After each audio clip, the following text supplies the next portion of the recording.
บายดีเนาะวันนี้เขามาอยู่แถวดอนแดงนี่เนาะกลัวเดี๋ยวสิไปทางลัดใส่ทางน้องปิงเนาะโอเคเบิ่งเนาะอันนี้เป็นครัวเนาะพอป้าทางสไลด์มันไปซื้อนี่มันรถติดเนาะสไลด์นี่เข้ามาเขตบ้านดงปลาแลบนี่เนาะเรียกไปนี่เรียบเป็นของเมืองแบบนี้เลยเนาะ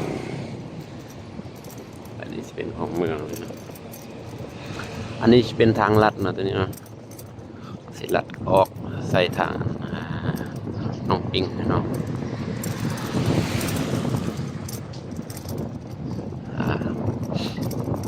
หลายคนก็ยังบ่ฮู้เนาะเส้นทางนี้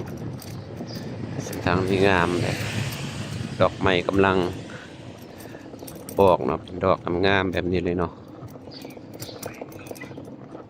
บอกงามแบบนี้เลยเนาะ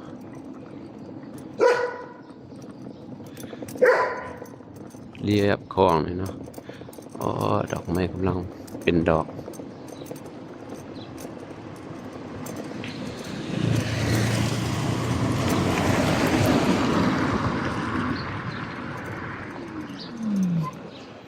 อันนี้เป็นของเมืองเนาะอันนี้เป็นแยกเนาะเป็นแยก3 แยกของเมืองเนาะอันนั้นพิลุมมันเป็นผักเอิญบ้านเอิญผักตบเนาะนี่เนาะ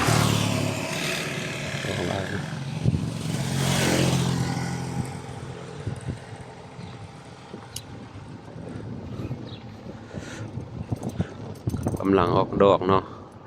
ต้นไม้นี่บ่ฮู้ชื่อเนาะแล้วก็ดอกงามเนาะปลูกเรียบของเมืองตัวนี้เลยเนาะของเมืองตัวนี้เป็นของเมืองหลักเนาะตัวนี้เนาะของเมืองที่ยาวเนาะ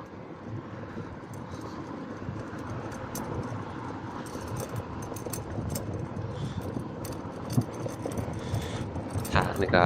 ปูคอนกรีตเนาะ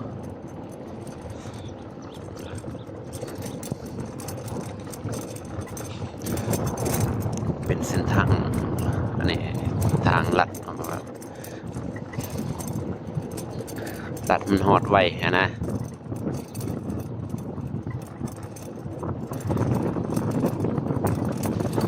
อันนี้อากาศร้อนหลายเนาะมันนี่เนาะ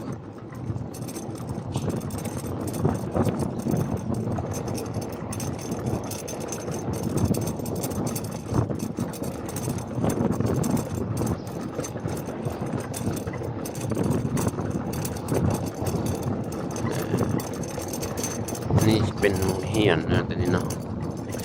เป็นโรงเรียนสร้างน้อยเข้านะ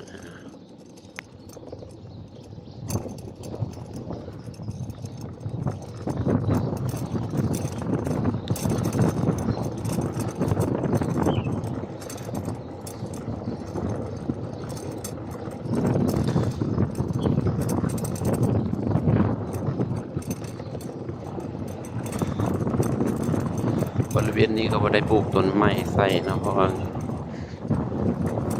บ่มีดินว่างนี่เนาะเห็นทางเข้ามาในเนี่ยก็เต็มเลยเนาะ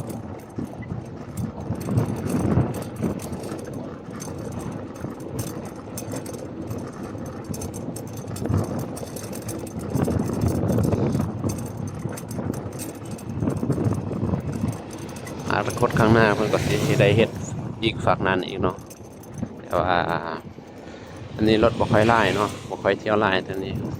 น้อยคนเนาะสิได้ฮู้ว่าทางนี้มันลัดใส่พวกซอสอยู่คนแรกเลยเนาะน้อยคนเนาะฮู้เนาะเขาก็เลยเที่ยวแต่เส้นทางหลักนี่เนาะ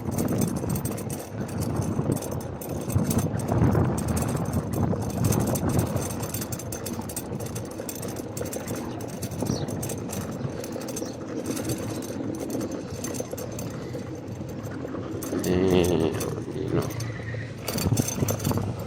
เสียออกมาตะเกียเลยเนี่ยมาหอดตาอย่างแล้วก็เลี้ยวซ้ายแล้วก็ขี่ไปซื่อๆเลยเจ้านี่เป็นบ้านนะ หนองบัวทองเนาะ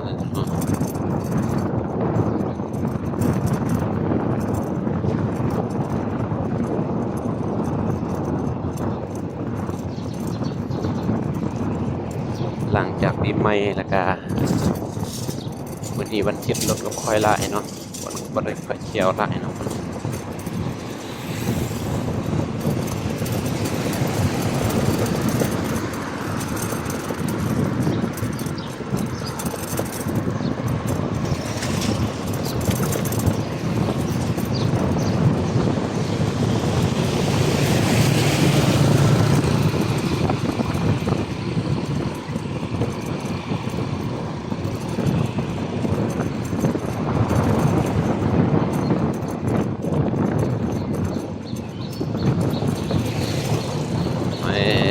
มาฮอดแล้ว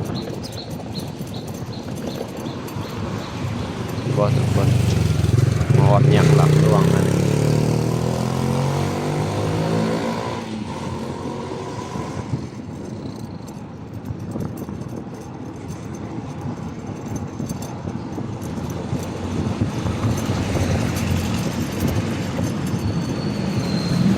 วัดที่ซุ้มซื่นนะเด้นี่